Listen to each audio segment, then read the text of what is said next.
Hello and welcome to another video. Today is a video based off of a leaf that fell off a plant of mine.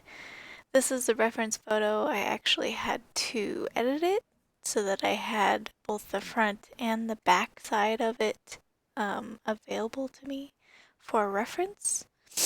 Pardon me, I am fighting off a cold or something. um, As you can see here, I'm trying to outlay the initial sketch. Definitely still trying to get used to my eye's perception of certain things.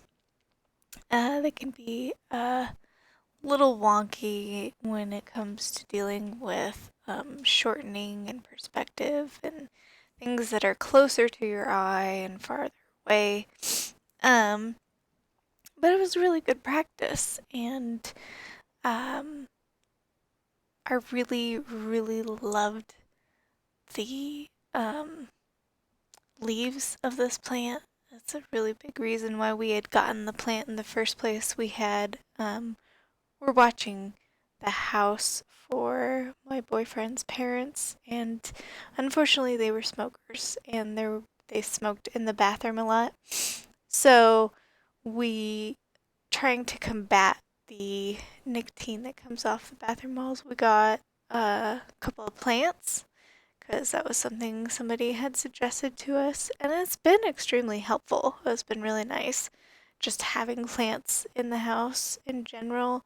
Um, his parents had left a lot of plants, and unfortunately, I was really sick at the time and couldn't take care of them. But we got a couple of new plants, and this one's name was Precious. I'll have to show an actual picture of the whole plant sometime, but probably not in this video.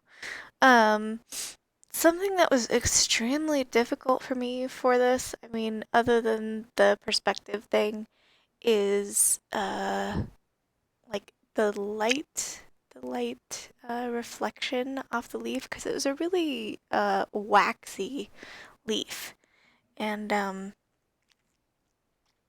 it it honestly looked better in my opinion without the I used a white gel pen to put the white like droplets of light on it, like waxy light pieces and stuff. And with this painting I used gouache or gouache, still probably saying that wrong. But it's definitely a fun medium for sure, and I'm painting on 30 pound watercolor paper.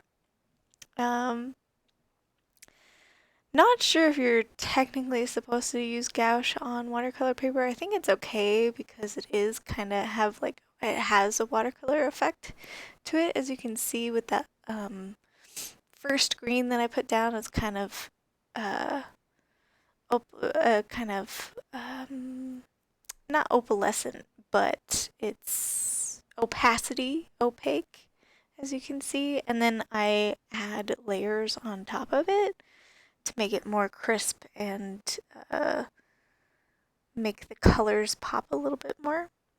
Um, and another thing with this too was I was really having a hard time conveying the right colors.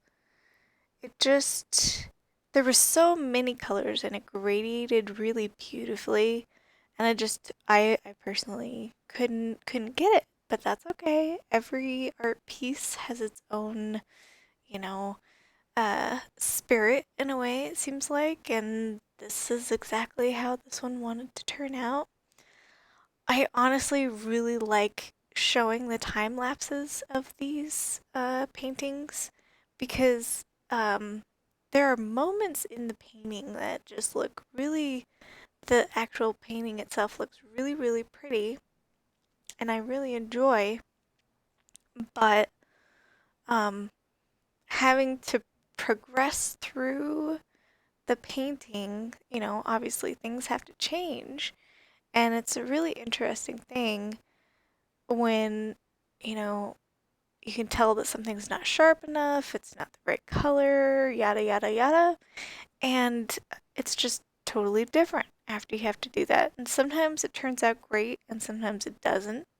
Um, so obviously in this one, I was playing a lot with the colors here, the perspective, the light sources. So this was a really great piece to try and challenge myself. And I highly recommend if you do end up doing artwork yourself, to challenge yourself because you never know, you might end up surprising yourself. um, Honestly, the back side of this leaf that Precious had dropped is absolutely stunning. So many red like bumps and stuff. And another thing I was noticing too is I'm getting used to these paintbrushes that I got. They're not super expensive. They were actually a pretty like cheaper um, set from Michaels. And I have a tendency to hold my brushes like how I hold my pencils. And some people, they do it differently. Um, I'm kind of been testing out different areas on the paintbrush itself, like what works best for me, what doesn't. I have a tendency to be really zoomed in and really focused on super minute details, and these brushes that I have unfortunately were not small enough to get those minute details, which is okay. You just have to practice, and that's what I'm doing, trying to figure things out. And um, later on in this piece, you end up seeing that I tried to color in the background too. That did not go very well. Not my favorite, but um, like I said, things happen. Um, and as you can see here, I layered the red on top of the green to kind of try and give it that purple effect. Um, that was definitely a challenge getting the right colors. It's a lot easier to mix your colors with gouache than it is with watercolor for sure, that I'm finding out. And yeah. Thank you so much for watching so far and following me on my journey, and I will see you in the next one.